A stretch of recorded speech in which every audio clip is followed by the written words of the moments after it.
নমস্কার বন্ধুরা, নন্দিনী সিম্পল কুকে তোমাদের সবাইকে জানাচ্ছি স্বাগত। আজকে আমি তোমাদের সাথে শেয়ার করব দুর্দান্ত স্বাদের একটি সোয়াবিন কারি রেসিপি। দুপুরবেলা এই রেসিপি হলে গরম ভাতের সাথে আর কিছুই লাগবে না। তাহলে চলো দেখে নিই কীভাবে এই রেসিপি আমি তৈরি করছি।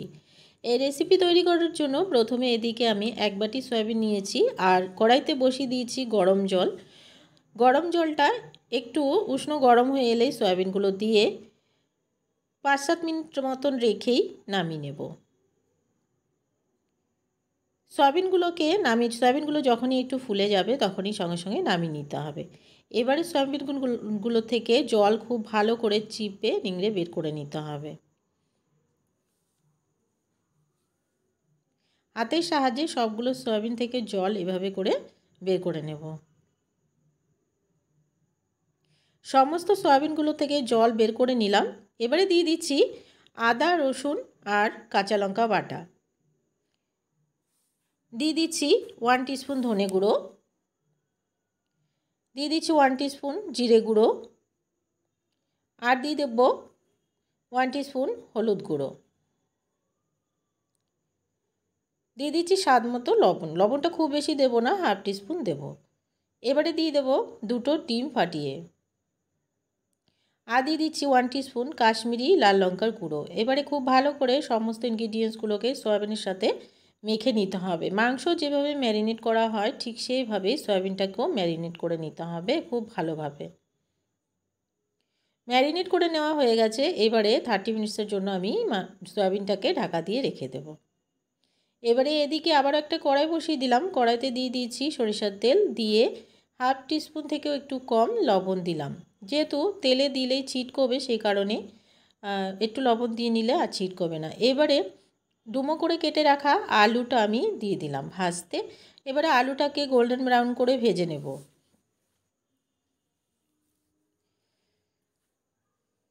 গোল্ডেন ব্রাউন করে আলুটাকে ভেজে নেওয়ার জন্য দিয়ে দিচ্ছি হালকা একটুখানি হলুদ গুঁড়ো, 1 পিঞ্চ মতো, একটুখানি সুন্দর কালার হওয়ার জন্য।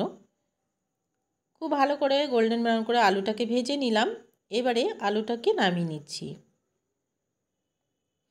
এবারে আগে থেকে যে সয়াবিনটা আমি মেখে রেখেছিলাম সেই সয়াবিনটাকেও দিয়ে দিচ্ছি তেলে। এবারে সয়াবিনটাকে একটুখানি সময় নিয়ে গোল্ডেন ব্রাউন করে সয়াবিনটাকেও ভেজে নিতে হবে।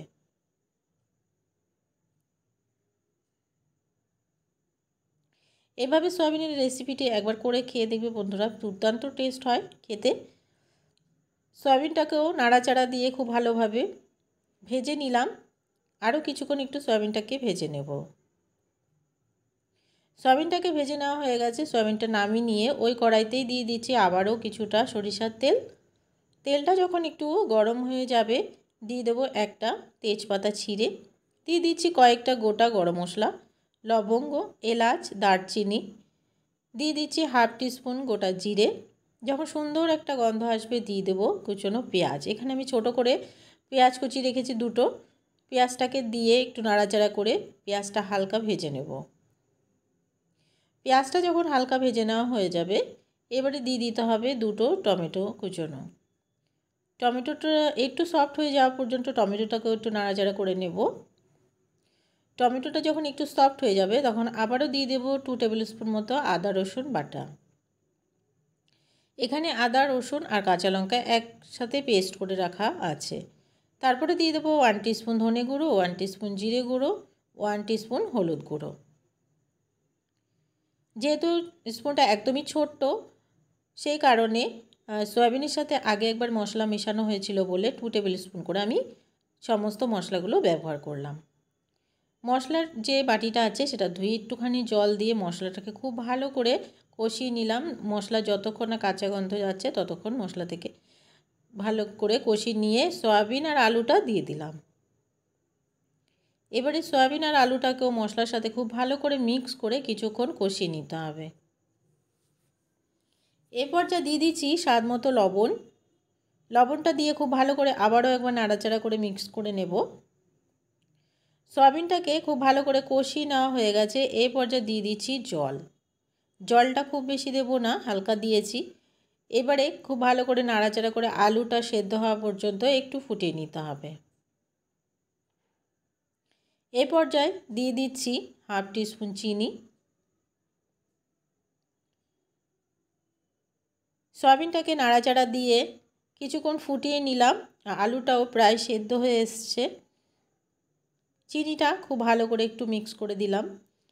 চিনিটা দেওয়াতে সবজিটা কিন্তু খুব বেশি মিষ্টি হয়ে যাবে না, টেস্টটা দারুণ আসবে আর কালারটাও খুব সুন্দর আসবে চিনিটা দেওয়াতে।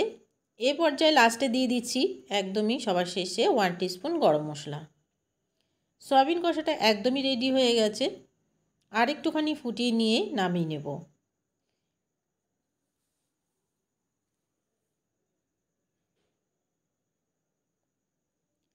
সয়াবিনটা একদমই রেডি হয়ে গেছে, গ্যাসের ফ্লেমটাকে আমি বন্ধ করে দিলাম। বন্ধুরা, আজকের এই রেসিপি যদি তোমাদের ভালো লাগে প্লিজ প্লিজ প্লিজ অনুরোধ রইল একটা লাইক করো, অনেক অনেক বেশি করে শেয়ার করে দিও।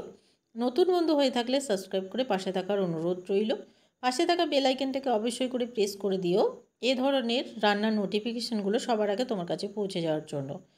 আর অনেক অনেক বেশি করে শেয়ার করে দিও। চলে আসবো অন্য কোনো দিন অন্য একটা রেসিপি নিয়ে। সবাই ভালো থেকো। আজকের এই রেসিপি যদি ভালো লাগে অবশ্যই একবার ট্রাই করবে, দুর্দান্ত টেস্ট হয় এই রেসিপিটি।